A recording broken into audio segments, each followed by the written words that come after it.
Hujan rintik-rintik turun membasahi jalanan kecil di sebuah kampung yang tampak sunyi. Di bawah temaram lampu jalan, seorang pemuda berdiri mematung di depan sebuah rumah tua dengan cat yang mulai pudar. Pintu kayunya tertutup rapat, seolah sudah lama tidak terbuka untuknya. Bima menarik napas panjang. Tangannya gemetar saat meraih pegangan gerbang besi yang berkarat. Sudah 5 tahun sejak terakhir kali ia menjejakkan kaki di halaman ini. Sudah 5 tahun sejak ia meninggalkan rumah tanpa berpamitan dengan siapapun. Langkahnya ragu-ragu. Ada sesuatu yang berat di dadanya, seolah udara di sekitarnya menekan tubuhnya dari segala arah. Kenangan masa kecil berkelebat di benaknya. Suara ibunya yang lembut, tatapan ayahnya yang selalu dingin, dan perasaan asing yang sejak dulu menghantuinya. Teman-teman inspirasi, pernahkah kalian merasa bahwa rumah sendiri justru terasa asing? Bahwa keluarga yang seharusnya menjadi tempat kembali malah terasa jauh? Itulah yang dirasakan Bima saat ini. Ia pulang bukan hanya karena rindu, tapi juga karena ada sesuatu yang harus ia cari. Sebuah kebenaran yang selama ini terkubur. Apa yang akan ia temukan di rumah itu? Dan apakah keluarganya masih menerimanya setelah semua yang terjadi? Sebelum kita lanjut ke kisah yang penuh makna ini, jangan lupa untuk like, share, dan subscribe, agar tidak ketinggalan cerita inspiratif lainnya. Mari kita mulai perjalanan Bima dalam mencari kebenaran yang selama ini tersembunyi. Bima berdiri lama di depan gerbang rumahnya, merasakan dinginnya udara yang menusuk kulit. Hujan rintik-rintik terus turun, membasahi rambut dan jaketnya. Dari balik pagar besi yang mulai berkarat, ia melihat halaman rumah yang masih sama seperti dulu. Tanaman rambat yang tidak terawat, kursi kayu reyot di teras, dan jendela besar yang tertutup rapat. Semuanya terasa begitu familiar. Namun pada saat yang sama, terasa asing baginya. Tangannya bergerak membuka pagar. Engselnya berdecit pelan saat didorong. Hatinya berdebar. Sudah 5 tahun sejak terakhir kali ia pulang. Sejak ia meninggalkan rumah ini. Tanpa berpamitan dengan siapapun. Dulu, ia bersumpah tidak akan kembali. Namun kini, sesuatu membawanya kembali ke tempat yang menyimpan begitu banyak kenangan dan luka. Ketika kakinya menjejakkan lantai teras, pintu rumah terbuka sedikit. Seorang wanita, paruh baya dengan wajah lelah dan sorot mata, penuh kerinduan berdiri di sana. Bima, suara lembut itu terdengar ragu, seolah tidak percaya dengan apa yang ia lihat. Bima menelan ludah. Ibu, Bu Sari menatapnya dengan mata yang mulai berkaca-kaca. Tubuhnya sedikit gemetar, seakan menahan sesuatu yang sudah lama ingin ia ungkapkan. Tanpa berkata apa-apa lagi, ia melangkah maju dan merengkuh Bima ke dalam pelukannya.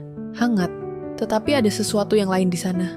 Kesedihan, kerinduan, dan rasa bersalah yang belum terucapkan. Bima balas memeluk ibunya. Ada banyak kata yang ingin ia ucapkan, tetapi tidak ada yang keluar dari mulutnya. Namun, momen itu terputus oleh suara berat dari dalam rumah. Sudah pulang, Bima mengangkat wajahnya. Di ambang pintu, seorang pria berdiri dengan tangan terlipat di dada. Pak Wira, ayahnya, tatapan pria itu dingin, nyaris tanpa ekspresi. Tidak ada kehangatan dalam suaranya. Tidak ada tanda bahwa ia merindukan kepulangan Bima. "Masuklah," ucapnya singkat sebelum berbalik dan melangkah masuk. Bima menelan ludah. Tidak ada sapaan, tidak ada pelukan seperti yang ia dapatkan dari ibunya. Hanya satu kalimat singkat yang terdengar lebih seperti perintah dibanding sambutan. Saat ia melangkah masuk, aroma rumah yang familiar menyambutnya. Bau kayu tua, sedikit aroma teh melati yang biasa diseduh ibunya. Dan udara dingin yang entah mengapa selalu mengingatkannya pada masa kecilnya. Ia menatap sekeliling. Tidak banyak yang berubah. Rak buku masih ada di sudut ruangan, foto-foto lama masih terpajang di dinding, dan sofa tua di ruang tamu masih ada di tempat yang sama. Seolah rumah ini telah berhenti dalam waktu, sementara ia sendiri telah banyak berubah. Namun, ada sesuatu yang berbeda dalam keheningan yang menyelimuti rumah ini. Sesuatu yang tidak ia mengerti, tetapi bisa ia rasakan, seperti ada rahasia yang tertinggal di udara, menunggu untuk ditemukan. Busari mengusap bahunya. "Kamu pasti lelah, Nak. Ayo duduk dulu, Ibu buatkan teh." Bima mengangguk pelan dan melangkah ke ruang tamu, sementara ibunya berjalan ke dapur. Ayahnya sudah duduk di kursi kayu dekat jendela, menatap keluar dengan wajah yang sulit ditebak. Tidak ada kata-kata yang terucap di antara mereka. Hanya ada keheningan yang terasa lebih menusuk dibandingkan dinginnya hujan di luar. Malam itu, setelah makan malam yang dipenuhi dengan keheningan canggung, Bima duduk di kamar lamanya. Kamar itu masih sama seperti dulu.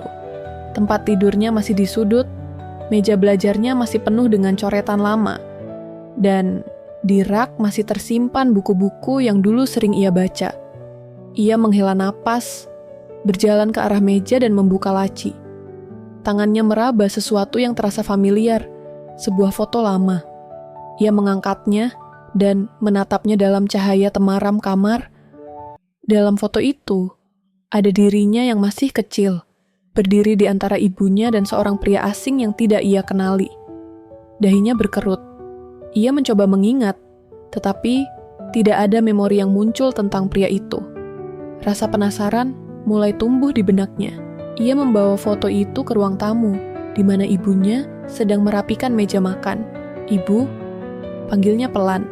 Busari menoleh. "Ada apa, Nak?" Bima menunjukkan foto itu. "Siapa pria ini?" Ibunya terdiam. Wajahnya berubah tegang. Tangannya berhenti di atas meja. Seolah pertanyaan itu adalah sesuatu yang tidak ingin ia dengar. Suaranya terdengar gemetar. "Itu hanya foto lama, Bima." Bima menatap ibunya dengan curiga. "Siapa dia?" Sebelum Busari sempat menjawab, suara berat terdengar dari belakang mereka. Tidak ada gunanya mengungkit itu lagi. Bima menoleh dan melihat ayahnya berdiri di ambang pintu dengan ekspresi yang sulit ditebak. Pak Wira melangkah mendekat, meraih foto itu, lalu tanpa ragu merobeknya menjadi dua. "Kenapa, Bapak?" "Jangan tanya lagi," potong ayahnya dengan suara dingin. "Kamu pulang hanya untuk mencari masalah?" Bima tertegun. Ada kemarahan dalam suara ayahnya, tetapi juga sesuatu yang lain, sesuatu yang lebih dalam dari sekadar amarah. "Jadi ada sesuatu yang kalian sembunyikan?" Bima mengepalkan tangan. "Kenapa tidak ada yang mau jujur padaku?" Busari melangkah maju, mencoba meredakan ketegangan. "Bima, tidak semuanya perlu kamu ketahui sekarang, tapi aku berhak tahu." Suaranya meninggi. "Ini tentang hidupku, kan?" Pak Wira membuang napas panjang. "Kalau kamu pulang hanya untuk menggali masa lalu, lebih baik kamu pergi lagi." Perkataan itu menghantam Bima lebih keras dari yang ia duga. Ia mengepalkan tangannya, menatap wajah ayahnya dengan perasaan yang campur, aduk, kemarahan, kebingungan, dan rasa sakit yang semakin mendalam. Malam itu, ia kembali ke kamarnya, dengan kepala penuh pertanyaan dan hati yang terasa semakin jauh dari rumah yang seharusnya menjadi tempatnya kembali. Malam semakin larut, tapi mata Bima masih menatap langit-langit kamar dengan pikiran yang berkecamuk. Kata-kata ayahnya terus terngiang di kepalanya. "Kalau kamu pulang hanya untuk menggali masa lalu, lebih baik kamu pergi lagi." Dadanya terasa sesak. Ia kembali ke rumah ini bukan untuk menambah masalah, tapi untuk menemukan sesuatu yang selama ini terasa ganjil dalam hidupnya. Tangannya terulur, meraih potongan foto yang tadi disobek ayahnya. Ia menggabungkan potongan itu, menatap wajah pria asing yang ada di sana. Siapa dia? Kenapa ayahnya begitu marah saat ia menanyakan tentang pria itu? Bima meremas kertas itu dan menghela napas panjang. Ia harus mencari tahu sendiri. Keesokan paginya, Bima bangun lebih awal. Rumah masih sepi. Ibunya mungkin masih tidur, dan ayahnya entah di mana. Ia berjalan keluar kamar, melewati ruang tamu, lalu menuju lemari tua di dekat ruang belakang. Ini adalah tempat di mana ibunya biasa menyimpan dokumen-dokumen lama. Tangannya mulai membongkar tumpukan kertas dan album foto lama. Debu beterbangan saat ia menarik salah satu album yang terlihat usang. Jantungnya berdegup kencang saat ia membuka halaman demi halaman. Di sana, ia menemukan foto yang mirip dengan yang tadi malam dirusak ayahnya. Pria itu ada di banyak foto, bahkan terlihat begitu dekat dengan ibunya. Bima menelusuri tiap halaman, sampai matanya tertuju pada sebuah dokumen yang terselip di antara album itu. Ia mengambilnya dengan hati-hati. Itu adalah surat tua, kertasnya sudah menguning. Ketika ia membacanya, dadanya terasa semakin berat. Surat keterangan lahir, Bima Wicaksana. Nama ayah, Irwan Saputra. Nama ibu, Sari Dewanti. Nama itu membuatnya terhuyung. Irwan Saputra? Bukan Wira Prasetya, bukan ayah yang selama ini ia kenal. Tangannya gemetar. Jadi, siapa sebenarnya Pak Wira? Sebelum ia sempat mencerna semua ini, suara langkah kaki terdengar dari belakang. Sedang apa kamu? Bima menoleh cepat. Pak Wira berdiri di ambang pintu, ekspresinya gelap. Bima menggenggam surat itu erat-erat. Jadi selama ini Bapak bukan ayah kandungku? Pak Wira tidak menjawab, tapi tatapannya cukup untuk menjawab semuanya. Bima tertawa kecil, getir. Kenapa tidak ada yang pernah memberitahuku? Kenapa kalian menyembunyikan ini? Pak Wira mendekat. Suaranya masih dingin seperti biasa. Karena tidak ada gunanya membahas hal yang sudah berlalu. Tidak ada gunanya. Suara Bima meninggi. Ini hidupku. Aku berhak tahu siapa diriku sebenarnya. Pak Wira menatapnya tajam. Dan kalau kau tahu, apa yang akan kau lakukan? Bima terdiam. Ia tidak tahu. Yang ia tahu hanyalah bahwa selama ini ia hidup dalam kebohongan. Dengan napas tersengal, ia mengepalkan tangan dan berkata lirih, "Aku akan mencari ayah kandungku." Keheningan yang panjang menyelimuti mereka. Dan dalam tatapan ayah tirinya, Bima bisa melihat sesuatu yang selama ini tersembunyi di balik dinginnya sikap pria itu. Rasa takut. Pagi itu, Bima duduk di depan rumah, menatap kosong ke arah jalanan kampung yang masih lengang.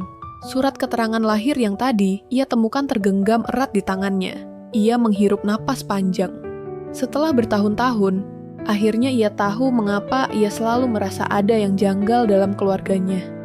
Semua perasaan asing itu bukan hanya ilusi. Ia memang bukan bagian dari keluarga ini sepenuhnya. Langkah kaki terdengar mendekat. Ibu, Bima. Suara Bu Sari terdengar lembut, tapi ada ketegangan di dalamnya. Bima menoleh, menatap ibunya dengan mata yang penuh pertanyaan. "Kenapa, Bu?" Suaranya bergetar. "Kenapa selama ini ibu diam saja?" Bu Sari duduk di sampingnya, menghela napas panjang. "Ibu hanya ingin melindungimu." "Mengelabui aku maksudnya?" Suara Bima semakin dingin. "Kenapa tidak pernah ada yang bilang bahwa aku punya ayah kandung yang lain? Aku punya hak untuk tahu." Bu Sari menunduk, matanya berkaca-kaca. "Ibu takut, Nak. Tapi aku sudah dewasa sekarang. Aku harus tahu kebenarannya." Bima menatap surat di tangannya, lalu kembali menatap ibunya. "Di mana dia sekarang?" Bu Sari tidak langsung menjawab. Ia mengusap air matanya yang jatuh. Ibu tidak tahu pasti, tapi terakhir kali ibu dengar dia ada di Bandung. Bandung, kota yang tidak terlalu jauh dari tempat mereka tinggal. Bima menelan ludah, itu berarti dia punya peluang untuk menemui ayah kandungnya. "Ibu," suara Bima melembut, "aku harus pergi ke sana." Bu Sari menatapnya dengan penuh kekhawatiran. "Nak, mungkin dia tidak seperti yang kamu bayangkan. Aku harus melihatnya sendiri, Bu. Aku harus tahu siapa dia." Sebelum ibunya bisa mengatakan apa-apa lagi, langkah berat terdengar dari dalam rumah. Pak Wira keluar, menatap mereka berdua dengan ekspresi keras. "Kamu benar-benar mau pergi?" Suaranya penuh tekanan. Bima berdiri, mengangguk. "Ya." Pak Wira mendekat, menatapnya tajam. "Kalau begitu, jangan harap bisa kembali." Bu Sari terkejut. "Pak, jangan bicara seperti itu." Bima menatap pria itu tanpa gentar. "Mungkin memang aku tidak pernah benar-benar diterima di sini." Tanpa menunggu jawaban, ia berbalik, melangkah pergi dari rumah itu. Dari sudut matanya, ia bisa melihat ibunya berusaha menahan tangis, sementara Pak Wira hanya diam, menatapnya dengan tatapan yang sulit diartikan. Langkah Bima semakin mantap.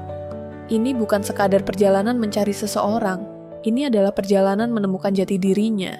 Bima berdiri di tepi jalan, menunggu bus yang akan membawanya ke Bandung. Angin pagi menerpa wajahnya, membawa serta campuran emosi yang sulit ia jelaskan. Ada kegelisahan, ada harapan, tapi yang paling kuat adalah tekad. Dari kejauhan, bus perlahan mendekat. Saat kendaraan itu berhenti, ia melangkah masuk, memilih kursi di dekat jendela. Ketika bus mulai berjalan, pikirannya melayang ke masa kecilnya. Ia ingat momen-momen di mana ia merasa berbeda dari teman-temannya, merasa ada sesuatu yang hilang dalam keluarganya. Saat kecil, ia sering bertanya pada ibunya tentang kenapa ayahnya selalu bersikap dingin padanya, tapi ibunya hanya tersenyum dan berkata, "Ayah sayang padamu, nak." Tapi apakah itu benar? Ia meremas surat yang masih ia simpan di dalam tasnya. Nama Irwan Saputra yang tertera di sana terus menghantui pikirannya. Apakah pria itu benar-benar ayahnya? Apakah pria itu akan menerimanya? Di sebelahnya, seorang pria parubaya dengan jaket coklat meliriknya. "Mau ke Bandung, Dik?" tanyanya ramah. Bima mengangguk. "Iya, Pak." "Liburan?" Bima ragu sejenak, lalu menggeleng. "Mencari seseorang." Pria itu mengangguk paham, tapi tidak bertanya lebih lanjut. Perjalanan berlangsung dalam keheningan. Di luar, pemandangan berubah dari hamparan sawah, jalanan desa, hingga bangunan-bangunan tinggi yang menandakan mereka mulai memasuki kota. Saat bus akhirnya berhenti di terminal, Bima turun dengan hati berdebar. Udara Bandung yang lebih sejuk dibanding kampung halamannya menyambutnya. Tapi ia terlalu sibuk dengan pikirannya sendiri untuk memperhatikannya. Ia mengambil ponsel dari saku, membuka pesan terakhir dari ibunya. "Kalau kamu benar-benar ingin mencarinya, coba tanyakan di bengkel kecil di daerah Dago. Dulu dia sering bekerja di sana." Dago. Itu akan menjadi tujuan pertamanya. Dengan langkah penuh tekad, ia mulai berjalan. Bima berdiri di depan bengkel tua yang disebutkan ibunya. Bangunannya sederhana dengan pelang besi berkarat bertuliskan "Bengkel Motor Sukses". Beberapa motor berjejer di depan, sementara suara mesin dan alat bengkel bergema di dalam. Ia melangkah masuk, menatap sekeliling. Seorang pria tua dengan rambut memutih tengah sibuk memperbaiki mesin motor di sudut ruangan. Bima menghela napas sebelum mendekat. "Permisi, Pak." Pria itu menoleh, menghapus tangannya dengan kain lap. "Iya, Nak. Mau servis motor?" Bima menggeleng. "Saya sedang mencari seseorang. Namanya Irwan Saputra. Apakah beliau pernah bekerja di sini?" Wajah pria itu berubah seketika. Ia menatap Bima lama, seolah sedang menimbang sesuatu. "Kamu siapa?" tanyanya akhirnya. Bima menelan ludah. "Saya, anaknya." Keheningan sejenak. Pria tua itu meletakkan kain lapnya, lalu menepuk bahunya pelan. "Duduk dulu, Nak." Bima duduk di bangku kayu yang ada di depan bengkel. Sementara pria itu menghela napas panjang sebelum akhirnya berkata, "Irwan memang dulu pernah bekerja di sini. Dia mekanik yang handal. Tapi apa, Pak?" Bima mendesak. Pria itu ragu, lalu melanjutkan. "Dia pergi dari sini bertahun-tahun lalu. Tidak ada yang tahu pasti kemana. Beberapa bilang dia pindah ke Garut, ada juga yang bilang dia ke Jakarta." Bima merasa dadanya semakin sesak. Harapannya untuk menemukan jawaban dengan mudah ternyata tidak semudah yang ia bayangkan. "Tapi kalau kamu benar-benar ingin mencarinya," pria itu melanjutkan, "coba tanya temannya Pak Rahmat. Dia sahabat Irwan dulu. Kadang dia masih datang ke sini. Di mana saya bisa menemukan Pak Rahmat? Biasanya dia nongkrong di warung kopi dekat pasar. Coba cari dia di sana." Bima mengangguk. "Terima kasih, Pak." Dengan langkah cepat, ia meninggalkan bengkel itu. Hatinya penuh dengan rasa penasaran yang semakin kuat. Ia sudah jauh dari rumah, tapi perjalanan ini baru saja dimulai. Bima berjalan menyusuri jalanan Bandung yang ramai. Motor dan mobil berlalu lalang. Suara klakson dan teriakan pedagang bercampur menjadi satu. Tapi pikirannya hanya tertuju pada satu hal, menemukan Pak Rahmat. Ia sampai di pasar tradisional, tempat yang disebut pria di bengkel tadi. Warung kopi yang dimaksud berada di sudut jalan, sederhana dengan bangku kayu, dan beberapa pelanggan yang duduk menikmati kopi hitam dan gorengan. Matanya menyapu sekeliling. Seorang pria tua dengan kemeja lusuh dan topi usang duduk di sudut, menyeruput kopinya perlahan. Dengan hati-hati, Bima mendekat. "Permisi, apakah Bapak Pak Rahmat?" Pria itu mengangkat wajahnya, matanya menyipit menatap Bima. "Iya, siapa kamu?" "Saya Bima. Saya mencari seseorang, Irwan Saputra." Nama itu membuat ekspresi Pak Rahmat berubah seketika. Tangannya yang memegang gelas sedikit gemetar sebelum ia meletakkannya ke meja. "Kamu siapa?" tanyanya. Suaranya lebih serius.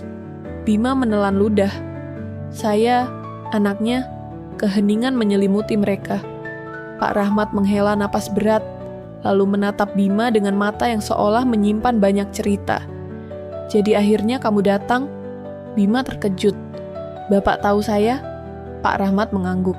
"Irwan pernah cerita soal kamu bertahun-tahun yang lalu." Jantung Bima berdegup lebih kencang. "Di mana dia sekarang, Pak?" Pak Rahmat diam sejenak, lalu menjawab, "Aku tidak yakin.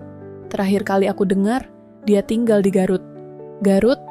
Bima menggenggam tangannya erat.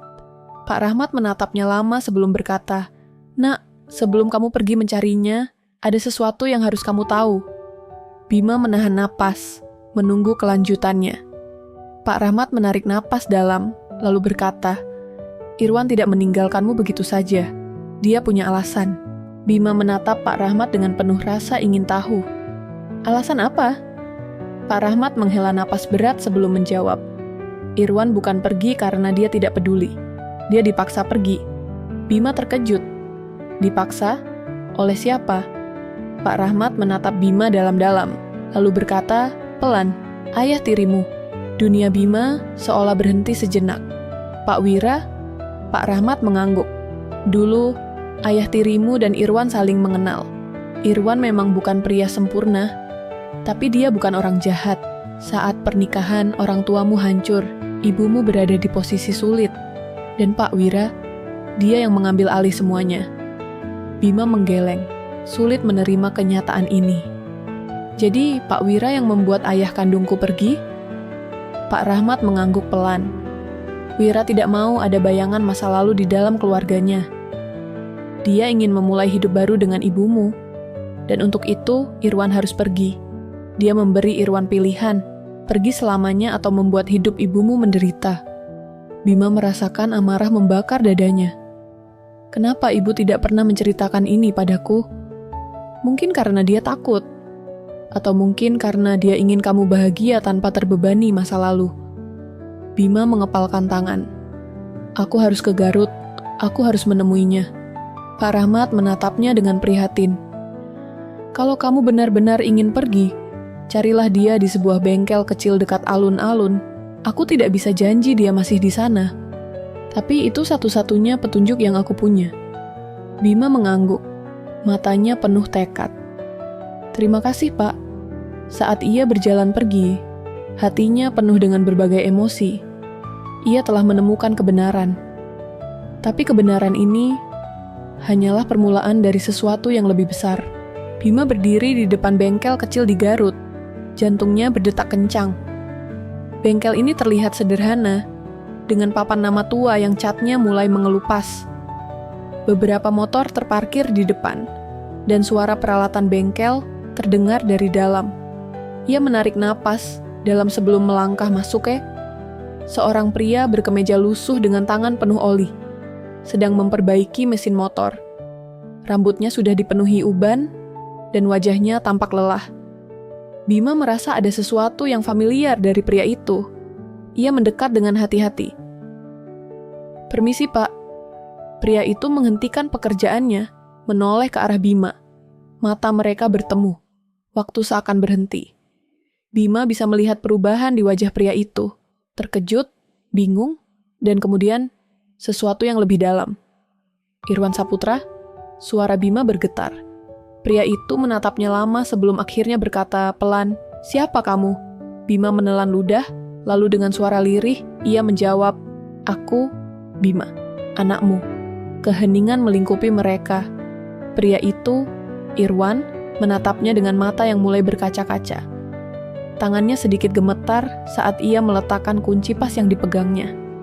Aku, suaranya bergetar. Bima menunggu, hatinya campur aduk. Tapi Irwan tiba-tiba berbalik, mengambil kain lap, lalu buru-buru membersihkan tangannya seolah mencoba menutupi emosinya. "Kenapa kamu kesini?" Suaranya berusaha terdengar tenang, tapi Bima bisa merasakan kegelisahan dalam nada bicaranya.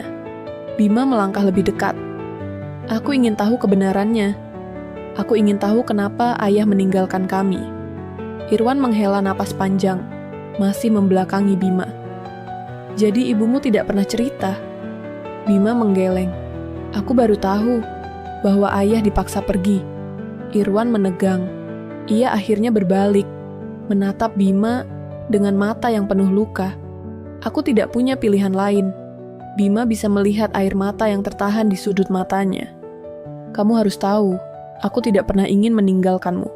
Suara Irwan bergetar, dan kali ini ia tidak bisa lagi menyembunyikan emosinya. Bima duduk di sebuah bangku kayu kecil di bengkel itu. Sementara Irwan berdiri di depannya, masih berusaha mengendalikan emosinya. "Aku tahu aku bukan ayah yang baik," suara Irwan lirih. "Tapi aku tidak pernah berhenti memikirkanmu, Nak." Bima mengepalkan tangannya. "Kenapa tidak pernah mencari kami? Kenapa tidak pernah mencoba menghubungi?" Irwan tersenyum pahit. "Apa kamu pikir aku tidak pernah mencoba? Aku mengirim surat. Aku mencari kabar tentangmu. Tapi setiap kali aku mencoba mendekat, selalu ada tembok yang menghalangi." Bima menahan napas. "Ayah tirimu, dia pastikan aku tidak pernah bisa kembali." Kemarahan memenuhi dada Bima. Selama ini, ia hidup dengan kebohongan. Ia mengira Irwan pergi karena tidak peduli. Tapi kenyataannya jauh lebih rumit dari yang ia bayangkan. "Aku hanya ingin mengenal ayah." Suara Bima hampir berbisik. "Aku ingin tahu siapa diriku sebenarnya." Irwan menatapnya lama, lalu perlahan mengangkat tangannya, menyentuh bahu Bima dengan gemetar. "Kamu sudah besar." Suaranya hampir tidak terdengar. Bima merasakan dadanya sesak. Seumur hidupnya, ia merindukan sosok ini. Dan kini, di hadapannya adalah pria yang selama ini ia cari. Mata Irwan mulai berkaca-kaca. "Maafkan aku, Nak." Bima menatapnya lama, lalu dengan suara lirih, ia berkata, "Aku tidak ingin lagi hidup dalam kebohongan. Aku ingin mengenal ayah.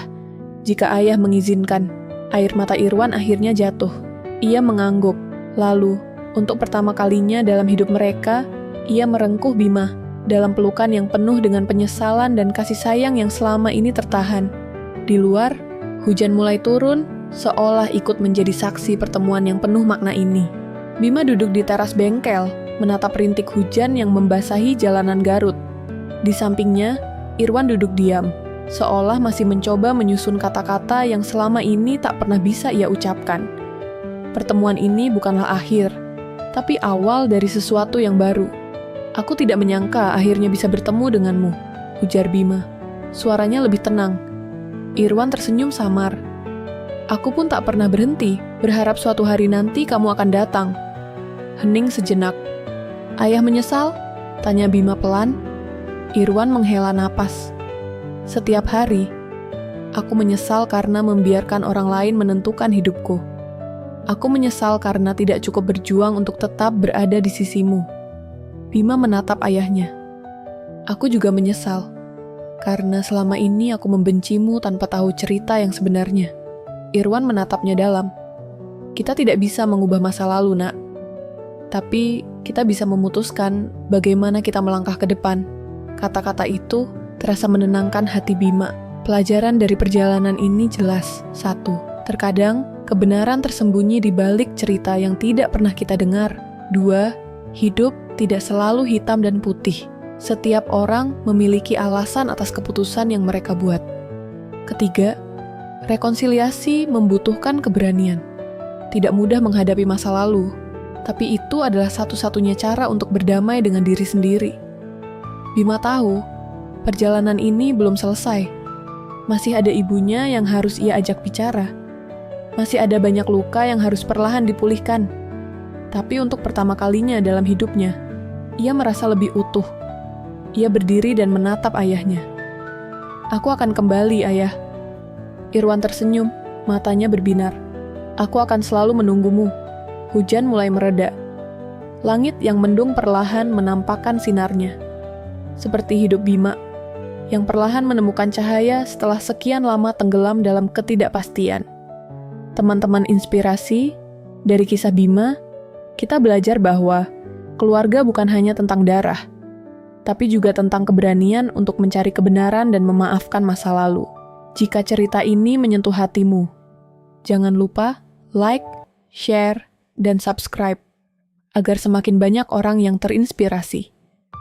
Bagikan kisah ini kepada teman atau keluargamu, karena mungkin ada seseorang di luar sana yang sedang mencari jawaban seperti Bima. Sampai jumpa di cerita penuh makna inspirasi berikutnya.